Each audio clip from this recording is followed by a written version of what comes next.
Hi everyone.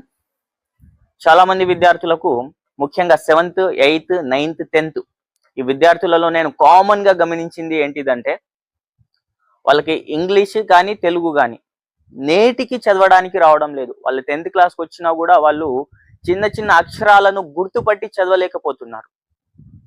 Okay, కారణాలు ఏవైనా కావచ్చు, కారణాలు పక్కన పెడదాం, అవి అవసరం లేదు మనకు. ఒక ఎల్డర్గా, ఒక ఫ్యామిలీ మెంబర్గా, ఒక టీచర్గా మనం ఏం చేయాలి? ఏం చేస్తే వాళ్ళు చదవడం రాయడం నేర్చుకుంటారు, చదువు పైన ఆసక్తి వస్తుంది? ఒకసారి ఆలోచన చేయండి. ఒక ఎల్డర్గా, ఒక టీచర్గా, ఒక ఫ్యామిలీ మెంబర్గా మనం చేయవలసింది వాళ్ళల్లో నమ్మకాన్ని తీసుకురావడం. నేను చేయగలను, ఎస్ నేను చేస్తాను అనుకుంటే అనే నమ్మకాన్ని వాళ్ళలో మనం తీసుకురావాలి.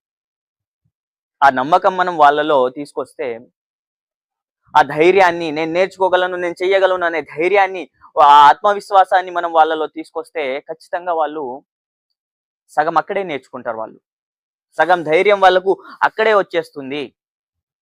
కాబట్టి మనం చేయవలసింది వాళ్ళలో నమ్మకాన్ని తీసుకురావడం, వాళ్ళకు నమ్మకం వచ్చే విధంగా చేయడము, వాళ్ళలో ధైర్యాన్ని నింపడము, వాళ్ళలో ఆత్మవిశ్వాసం వచ్చేలా చేయడము. ఇది చేద్దాం. ఇది చేసి చదవడం, రాయడం, చదువు పైన ఆసక్తి వచ్చే విధంగా మనం వాళ్ళని ప్రోత్సహించాలి. వాళ్ళ వెన్నంటూ ఉండాలి. నీకు చదవడం రాదు, నీకు రాయడం రాదు అని దూషించడం మానేద్దాం. నువ్వు డిసిప్లిన్గా లేవు, నువ్వు టైంపాస్ చేస్తున్నావు, నువ్వు ఆడుకుంటున్నావు. అవును, ఆడుకుంటారు, వాళ్ళు పిల్లలు అదే చేస్తారు. ఇవన్నీ మనం చెప్పకూడదు. మన వేలో మనము వాళ్ళని డిసిప్లిన్లోకి తీసుకురావాలి. ఈ విధంగా చదువుకుంటే వస్తుందని చెప్పాలి.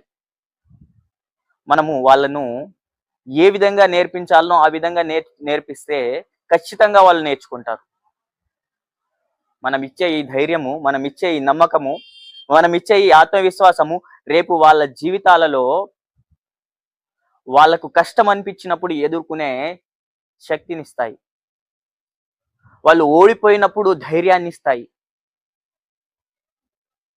నేను ఫెయిల్ అవుతున్నా అన్నప్పుడు వాళ్ళకు ఈ ఆత్మవిశ్వాసం, నేను మళ్ళీ పాస్ అవ్వగలను, నేను చదవగలను అనే ధైర్యాన్ని ఇస్తుంది. కాబట్టి ఒక ఎల్డర్గా, ఒక ఫ్యామిలీ మెంబర్గా, ఒక టీచర్గా మనము వాళ్ళలో నమ్మకాన్ని తీసుకొద్దాం, వాళ్ళలో ధైర్యాన్ని తీసుకొద్దాం, వాళ్ళలో ఆత్మవిశ్వాసాన్ని తీసుకొద్దాం. ఈ 3 మనం చేయగలిగితే పుస్తకాలలో ఉన్న పాఠాలు మనం నేర్పించవలసిన పని లేదు. వాళ్ళలో నమ్మకం, ధైర్యం, ఆత్మవిశ్వాసాన్ని తీసుకొస్తే ఎస్, అతనే నిజమైన టీచర్ అంటాను నేను. అతనే నిజమైన టీచర్ అంటాను. Thank you.